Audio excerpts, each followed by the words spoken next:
네, 여러분 반갑습니다. 오늘은 명당에 대하여 라는 주제 가지고 본문을 할까 합니다.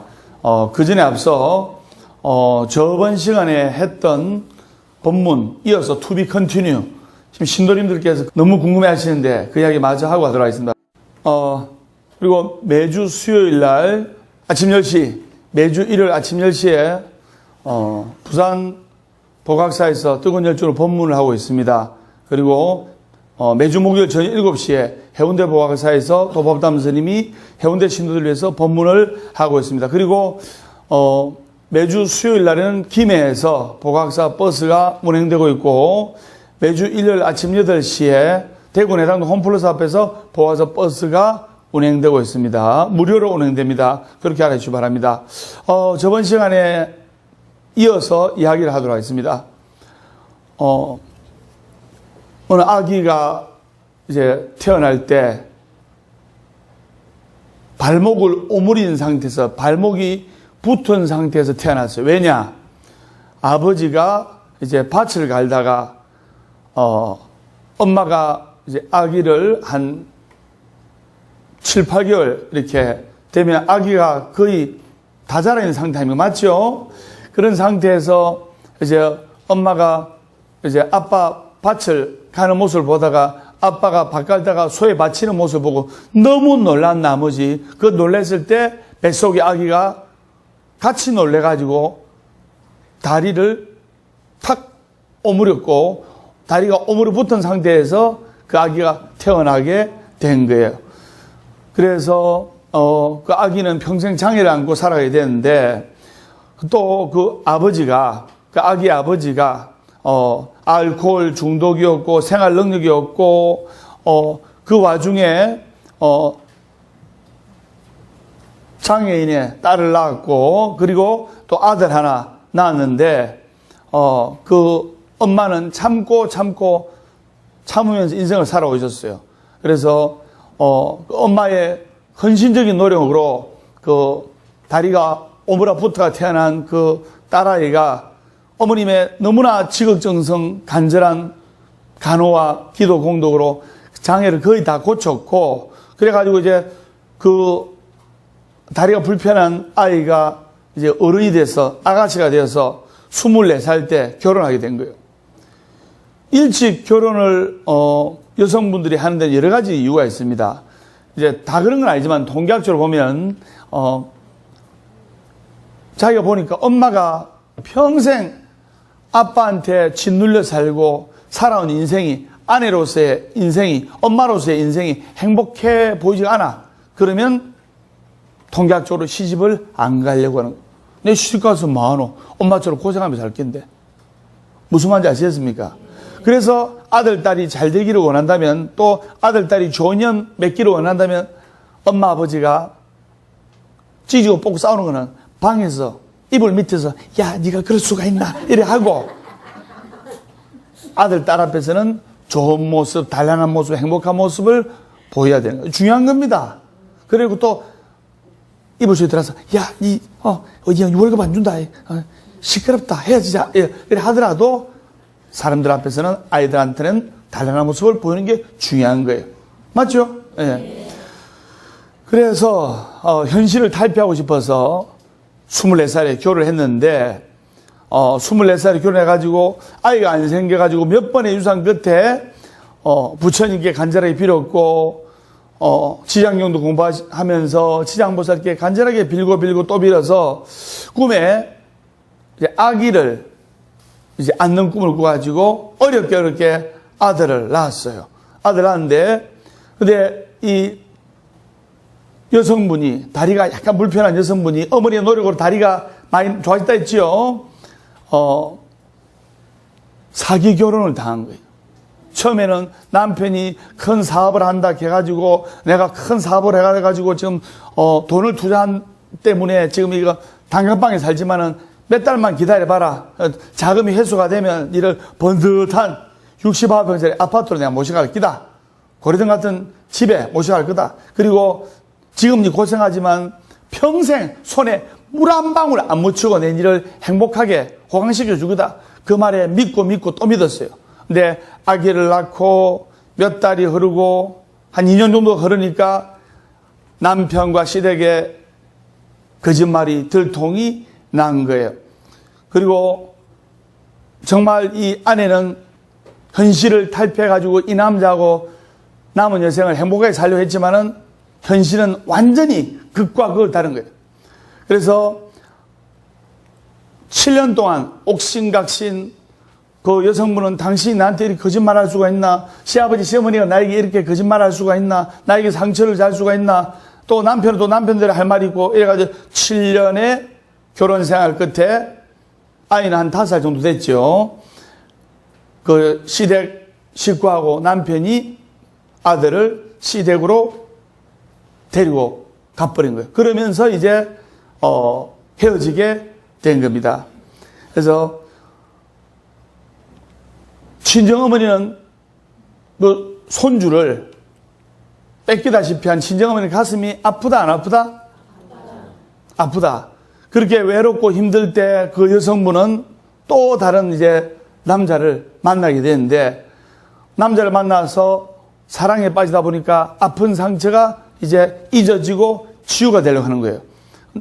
근데 남자를 만난 것이 하필이면 교통사고로 다리 하나를 잃은 남자를 만난 거예요. 직업도 없고 돈도 없고 어느 것 하나 가진 것도 없이 아무것도 볼품 없는데 가족들은 하나 둘씩 사고로 죽고 병으로 죽고 암으로 죽고 집안이 풍지박산이 난 상태로 오갈 데 없는 그런 사람인데 그 여자분을 잡고 엄마처럼 의지하고 매달리고 울던 그런 남자를 그 여성분은 버릴 수가 없는 거예요. 모성 본능이 자극된 거죠. 그래서 정상인 사이를 맞는 게 꿈이었던 그 친정엄마, 평생 고생한 친정엄마한테 큰 선물은 못들이망정 대못을 3개를 받게 된 거예요. 어떻게 해서 대못을 3개 받았냐? 처음에 그 다리가 불편한 여자아이를 낳은 날 가슴에 대못을 박았고, 맞죠? 그 다음에 5년간 금이야 옥이야 금지옥엽으로 키운 손자를 뺏기고 딸이 이혼하던 날, 딸이 이혼하면 친정엄마는 피눈물 흘리는 거예요. 맞아요, 안 맞아요? 그래서 친정어머니는 딸이 와가지고 딸이 얼굴이 시퍼래가지고 엄마 김서방아 못 살겠다. 그러면 친정엄마는 어쩌냐, 여러 가지 요인도 있겠지만 야야 웬만하면 참고 살아라. 100명 중에 95명은 그럽니다. 맞죠? 예. 네. 그래서 그 다음에 또 딸이 박사한테 욕을 먹었어. 술이 취해가지고 욕을 했는데, 그래가지고 딸을 2명 가지고 남자가 겁니다. 그래가지고 친정에 왔어. 그럼 이제 현명한 친정엄마는 참아라, 그럴 수도 있지 하면서 이렇게 따독거려요. 지금 박서방이 사반도 힘들지 않느냐 이렇게 진화를 시키는데, 딸이 이제 친정엄마한테 앵앵거리면서 하소연해. 그럼 친정엄마 한수 더 뜨는 거예요. 뭐라고? 금이야 옥이야 키운 내 딸을, 이것이 이미 이제 딸은 화가 다 풀렸는데, 화가 다 풀려도 친정엄마는 화가 안 풀려서 이제 딸은 이제 다시 시댁으로 돌아가고 싶은데, 딸은 이제 시아버지 시어머니 있는 남편이 있는 시댁으로 돌아가고 싶은데 친정어머니 성화에 못 이겨가지고 이혼한 경우도 있어요. 예, 맞습니다. 맞죠? 그래서 이 친정어머니가 현명해야 되는 거예요. 무슨 말인지 아시겠죠? 그래서 다리가 불편한 딸을 낳은 날 가슴에 대못을 박았고, 5년간 금지 옥엽으로 키운 손자를 뺏기고 다리 이혼하던 날 2번째 못을 박았고, 이제 새로 결혼한다 해가지고 새 사위를 데려갔는데 다리가 하나 없는 장애인 사위를 데리고 집으로 돌아온 날 3번째 대못을 박고, 친정어머니는 그냥 쓰러지다시피 해가지고 뒤로 몸져누고 딸하고 상종을 안 하는 거예요. 그 딸의 입장은 그냥 정신상으로 보니까 이 사람은 착해 보였거든요. 그래서 다리는 불편하지만 자기도 다리가 불편하기 때문에 다리 불편한 사람의 마음을 알잖아요. 그래서 모든 거 잊고 이 선량한 사람과 서로 아끼고 사랑해주며 조용하게 남은 생을 조용하게 살아가자는 그런 마음이었는데, 그런데 착하고 선량할 것만 같았던 두 번째 남편은 알고 보니까 정신 상태가 제정신이 아니었어요. 한마디로 정상이 아니었어요. 그도 그럴 것이, 왜냐하면 명문대에 나왔고 대기업에 다녔고 그리고 건장한 체력으로 운동은 다 섭렵을 했는데, 여자든 남자든 사람이 줄줄 따를 정도로 인기가 좋았는데 가족들이 하나 둘 다 사고로 병으로 암으로 죽고 자기도 큰 교통사고로 다리를 하나 잃어가지고 이렇게 현실을 받아들이려 하니까 현실을 받아들이지 못하는 거예요.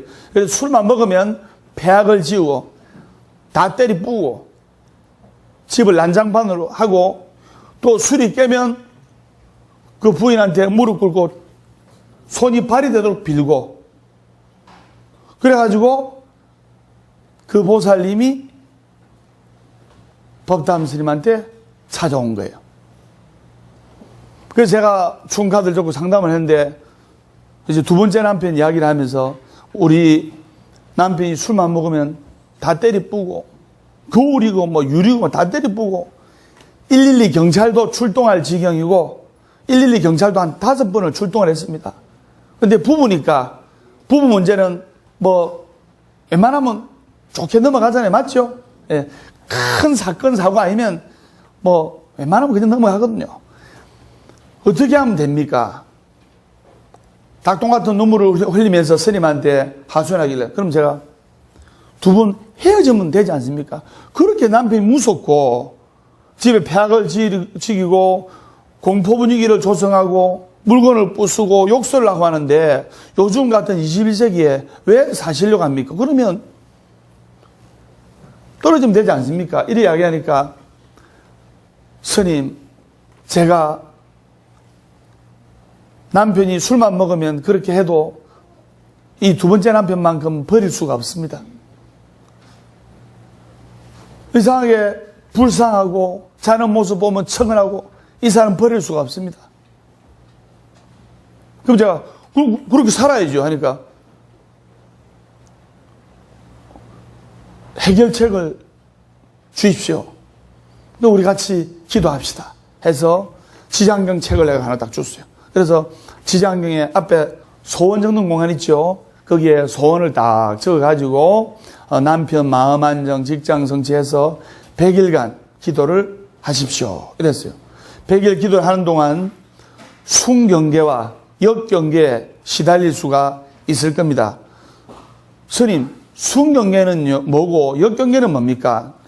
보살님이 업장이 옅으면은 술술 풀리면서 남편이 빨리 마음을 잡을 것이고, 보살님이 업장이 두터우면 역경계에 시달려가지고 온갖 마장에 시달릴 겁니다. 근데 순경계에 부딪히든 역경계에 부딪히든 이것을 이겨내셔야 됩니다 했어요. 스님이 당부를 했어요. 그래서 절에 매일 와서 기도하고 사경하고 이러는데 한 달쯤 지나니까 남편이 일주일에 한 번꼴로 발작을 일으키던 남편이 이틀에 한 번씩 발작을 일으키는 거예요.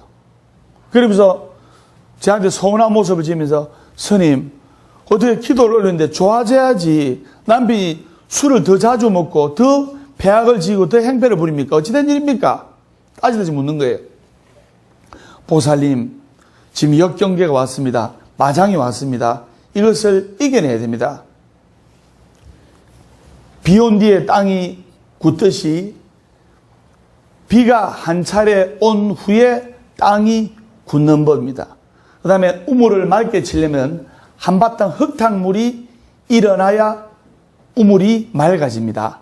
이렇게 이야기를 했어요. 그래서 100일간은 어떠한 역경과 고난이 닥치더라도 이것을 포기를 하지 말고 사경하시면서 부처님께 지장보살님께 간절히 기도하면서 전생에 내 업을 소멸하고 그 다음에 남편한테 지은 업을 또 소멸하고 금생에 이것을 받아들이도록 하시기 바랍니다 했어요.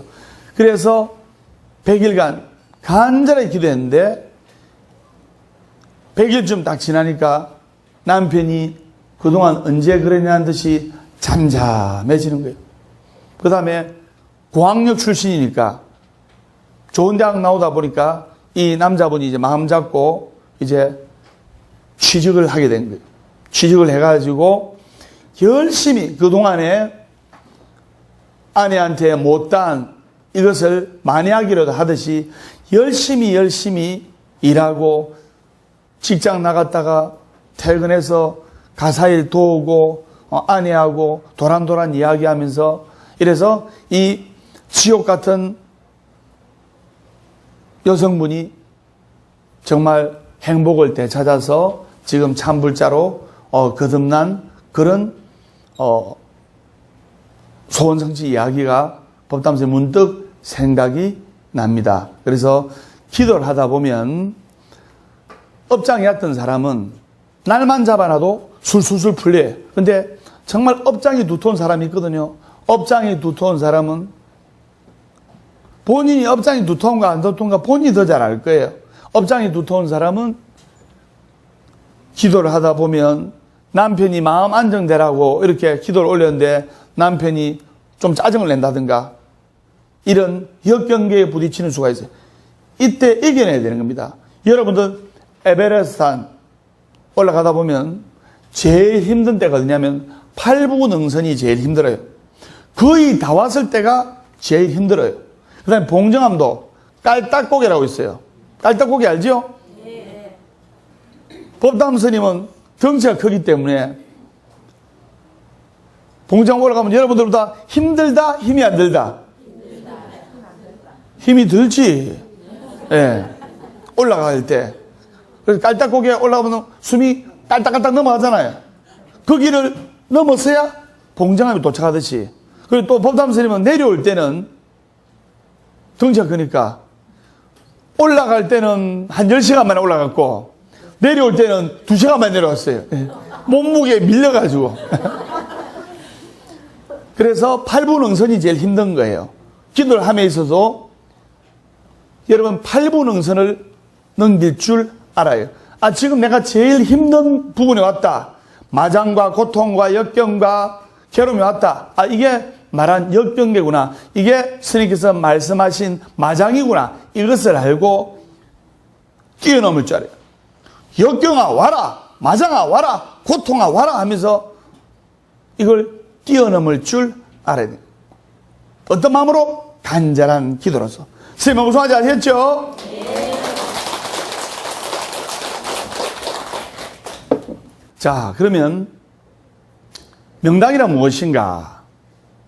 많은 분들이 명당을 선호를 합니다. 그래서 명당이란 무엇이냐? 바로 이 명당이란 한마디로 말씀드리면 몸과 마음이 편한 곳이 명당이에요. 맞죠? 예. 그래서 우리들의 행동거리를 잘 살펴보면 재미있는 것을 알 수가 있어요. 등산을 하다 가지고 숨이 차가지고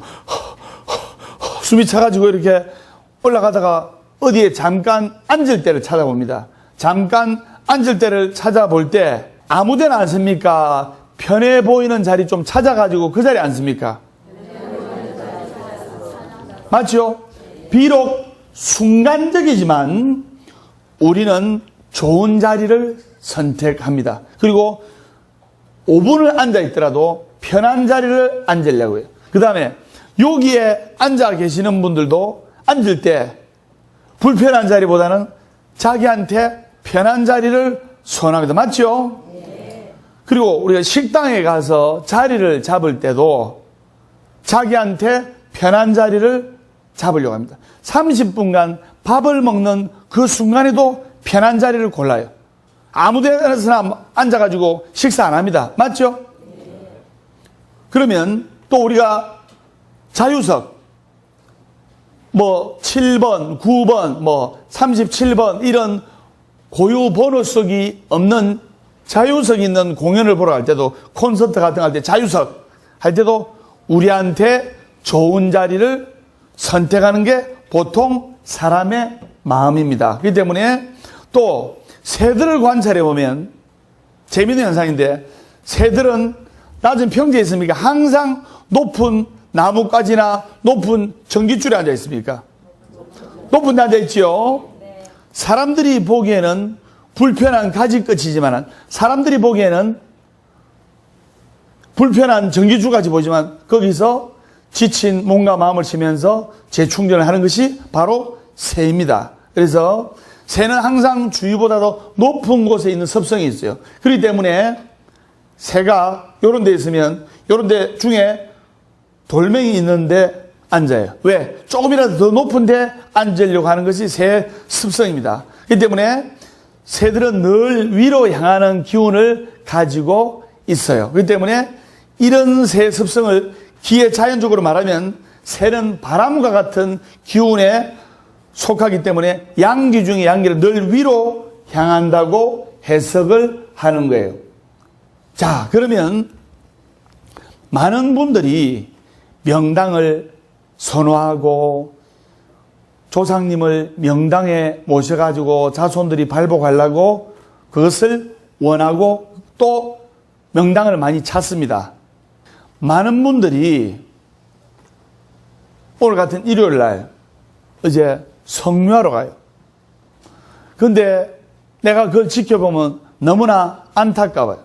여러분들은 추석이나 설날 전에 1년에 한 2번 정도 산소에 풀베러 갑니다. 맞죠? 네.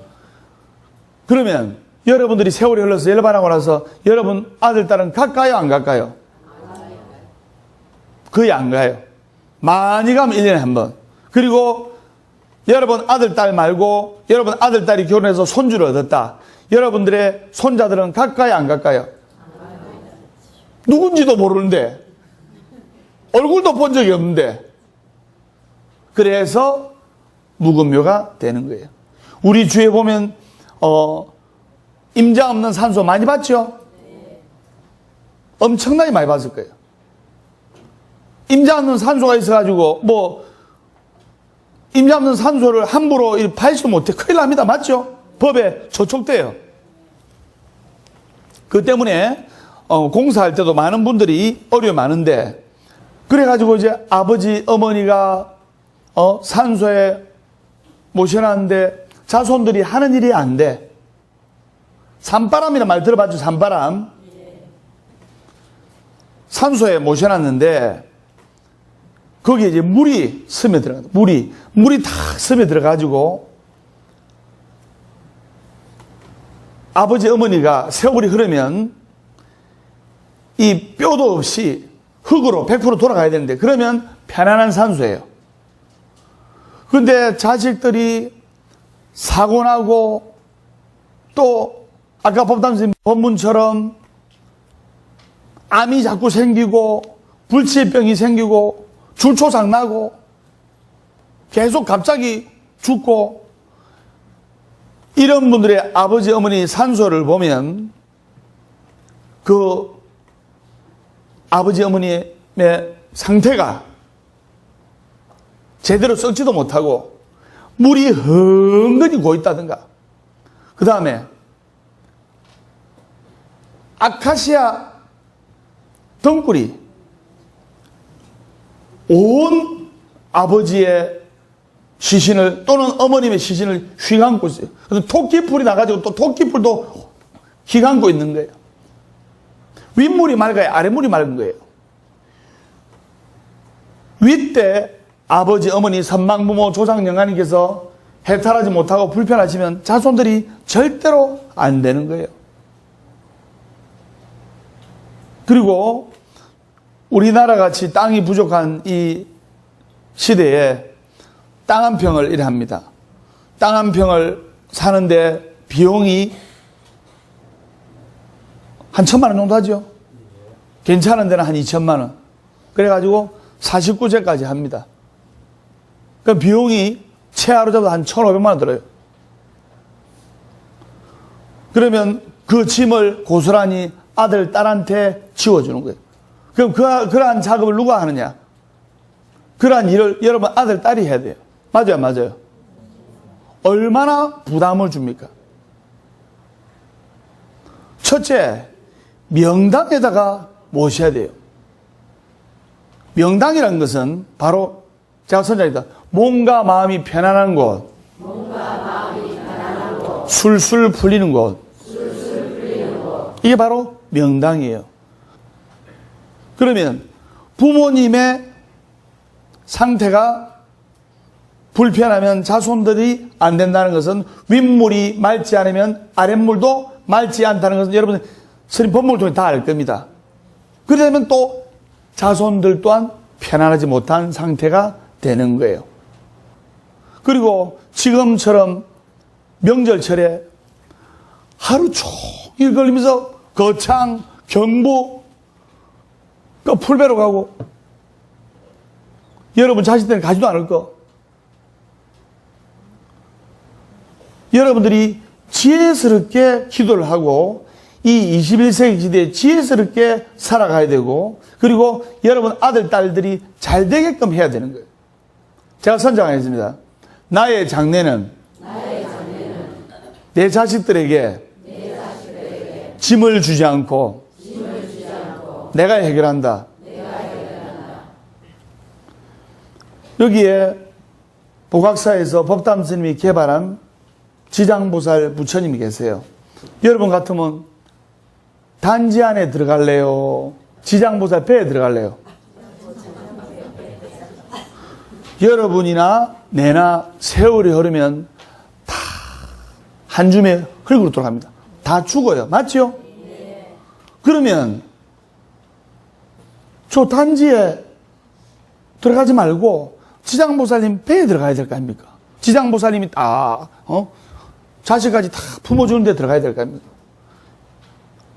그리고 세월이 지나도 아들, 딸이 와서 우리 아버지, 우리 어머니 하면서 만져볼 수도 있고 거부감도 없고 혐오감도 없고 그리고 명당에다 모셔야 되고 여기에 딱 모셔가지고 아들, 딸들 추석이나 설날에 멀리 풀배를 안 가도 되고 와가지고 부처님께 삼배하고 법담 스님이 또 아들, 딸한테 좋은 이야기 해주고 그럼 아들, 딸이 또 힘들다가 마음 잡고 자손 대대로 잘 되는 거예요. 그 다음에 엄마는 불교인데 아빠는 무교고 아들은 교회 다니고 며느리는 천주교고 그런 집 얼마나 많습니까? 그런데 아버지 어머님의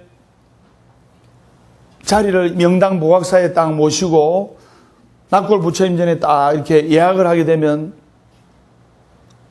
남편도 자연스럽게 오게 되고 그 다음에 아들, 딸도 오게 되고 자연스럽게 가족 전체가 가족 불교가 되는 거예요.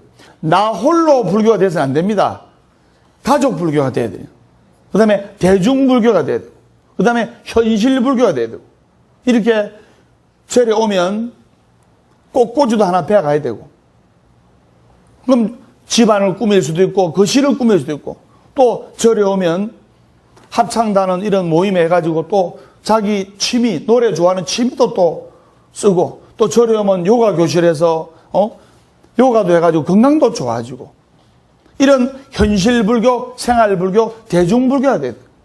자연스럽게 아버지 어머님이 계신 절에 가까운 절에 명당절에 술술 풀리는 절에 우리 아들 딸들을 맡겨도 되고 여러분들은 법담 스님이 다 49절을 해드리지 않습니까? 그리고 지금 벌써 1사리 봉안당에서 지금 2사리 봉안당 지금 거의 완공이 되었어요. 그러면 살아생전에 딱 예약을 하면 여러분 좋은 아파트 그 다음에 해운대 최고 아파트는 모델하우스만 있으면 먼저 분양을 받아야 된다. 1번. 다 짓고 나서 분양을 받아. 2번. 몇 번? 1번. 먼저 분양을 받아야 돼. 모델하우스가 있으면 분양을 먼저 받아야 돼. 그래야 좋은 자리를 선점해. 맞죠? 그러면 여기 지장보살 부처님 배에 법담 스님도 예약을 해놨어요. 법담 스님도. 그래서 다 분양이 되기 전에 지금 80% 분양이 됐어요. 분양이 되기 전에 예약을 미리 살아있을 때 아들, 딸한테 손 벌리지 말고 여러분들이 예약을 하게 되면 스님이, 법담 스님이 여러분들 열반하시면 또 어머니, 아버지 열반하시면 49제를 그냥 해줘요. 그렇기 때문에 여러분들 힘으로 백미수 모살님 딱 살아생전에 딱 이렇게 해놓으니까 마음도 든든하고 좋죠? 보살님은 여기가 친정이라. 친정. 내가 누구? 예. 네. 여기가 친정이고, 법담 스님은 남편이 아니고 스님. 예. 네. 스님은 스님이다. 그렇기 때문에 여러분들이 지혜스럽게 기도를 하고, 내일 모레 추석인데, 다 바쁜데, 풀베러 간다 해서고, 아들, 딸은 가지도 않을 거면서, 손자, 손주들은 누가 누군지도 모르는데, 그게 바로 지혜스러운 기도가 아닌 거예요. 현실불교, 생활불교, 대중불교. 인생사라는 것이 바로 삶과 죽음이 같이 공존하는 거예요. 여러분들은 성공하는 도량, 술술 풀리는 도량 보학사 왔기 때문에 여러분의 아들, 딸들도 술술 풀리게 되어 있어요. 법담 스님의 어머님도 이제 화장한 지가 수십 년이 됐어요. 진공으로 해놨어, 진공으로. 열어봤거든요. 악취가 많이 나는 거예요. 악취가. 철분이 습기가 들어갔다가, 날씨가 맑았다가, 여러 가지 환경요인 있잖아요. 썩는 냄새 나더라고요. 사리와 탁 해가지고, 제가 수시로 어머님 뵙고, 또 법담 스님도 이렇게 힘든 일이 있을 때 어머님을 탁 찾아뵙고, 바로 딱 사리봉안당에 가서 어머님, 이렇게 아들 왔습니다. 문안 인사 드리고, 생각만 해도 든든해. 여러분 한번 생각해 보세요. 이 원력 있는 법담 스님이 여러분들 49제를 그냥 해준다 생각해 보세요. 그래서 이 보각사에서 명당 중에 명당, 이 보각사에 아들, 딸한테 여러분들 신세질 필요도 없고, 그래서 낙골 부처님을 다 살아생전에 예약을 해가지고, 돌아가신 분은 망, 누구, 살아있는 분은 생, 이래가지고 생으로 이렇게 예약을 하는 거예요.